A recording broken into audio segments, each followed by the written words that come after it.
I am Kaydi and I am 16 years old. My mum first suspected that I was autistic when I was roughly 2, but it wasn't until I was about 13 that I got my diagnosis, which by that point it was too late to get the support that I needed. They recommended that I go and get tested to see if I was ADHD, and I got my diagnosis from them last year, I think it was. It was mostly the environment that was difficult at school, because even though it was a primary school, it was quite busy, quite loud, but I still managed relatively okay. I had some good teachers that were supporting me. When I moved into high school, it was when the problems got a lot worse.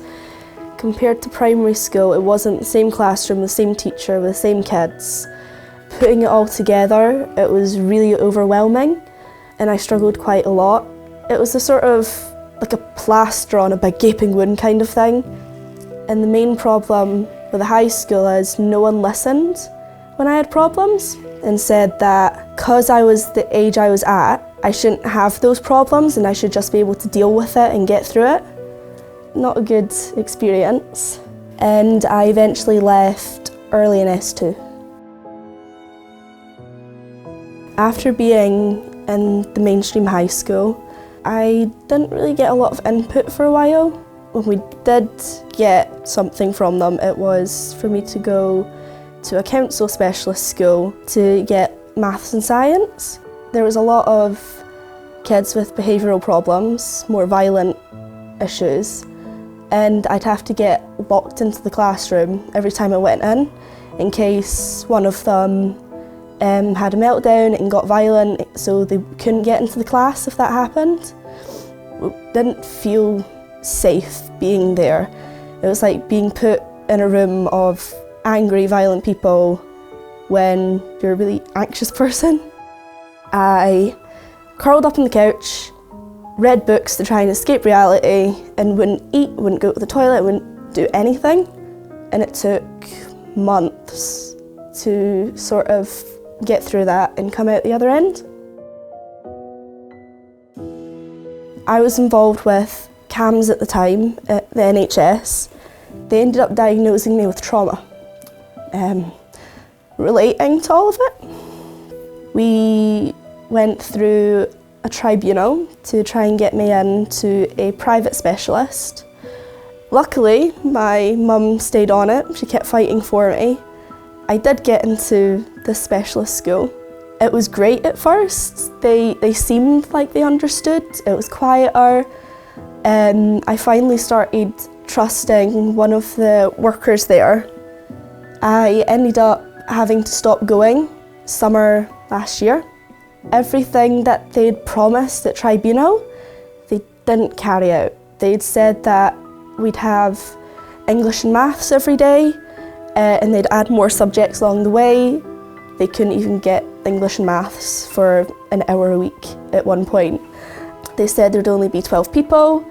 Last time I was in, there was 24. And one of the young people they brought in was incredibly violent. I got trapped in a cupboard with them holding a knife at me, threatening to cut me with it. That really pushed me back, because these people that I thought I could go to with my problems weren't listening to me.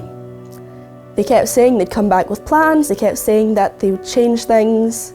They never did, and I've now completely managed to get myself removed from that service. And I've gotten better at talking about these things now, but sometimes I still have my moments, because it's something that's not going to go away. It's a constant thing. Not being able to go to school, it's not just, oh, you don't get to learn, you have no friends, you don't get to socialise, you don't get any of the things relating to school, and you're just completely on your own. It's a horrible thing. I was talking to Mum and I said, I don't want anyone else to go through it. And we talked about what I could do to help. I set up Diversified due to my experiences and wanting to help other young people with similar experiences. I'm one of the youngest autistic CEOs of a charity.